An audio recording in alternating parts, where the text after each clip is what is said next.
আসসালামু আলাইকুম এভরিওয়ান, শুভ সকাল সবাইকে। দেখুন আমার গোলাপ গাছে কত সুন্দর ফুল ফুটেছে, প্রচুর পরিমাণে ফুল, পিঙ্ক পিঙ্ক ফুল ফুটেছে, অনেক সুন্দর।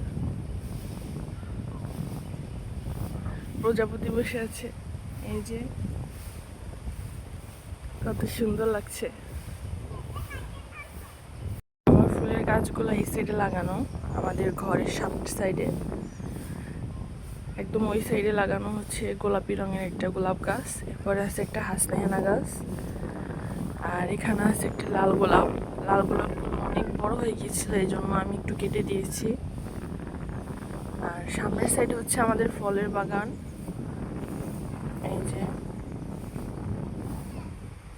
আর আমাদের সামনে হচ্ছে নতুন রাস্তা হচ্ছে, এই জন্য ইট রাখা, এই যে ইটের টুকরাগুলো রাখা।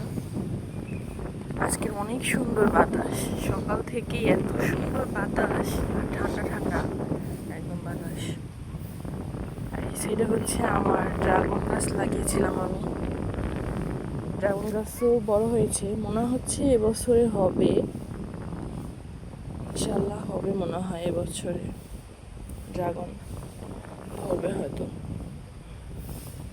এই সাইডে অ্যালোভেরা লাগিয়েছিলাম, তেমন একটা হয়নি, যেহেতু আমি বাসায় থাকি না, পানি দেওয়া হয় না। আর এখানে প্রচুর পরিমাণে রোদ। আম হয়েছে অনেক সুন্দর। আমাদের সামনে আম এবং লিচুর গাছ লাগানো, ফলের বাগান।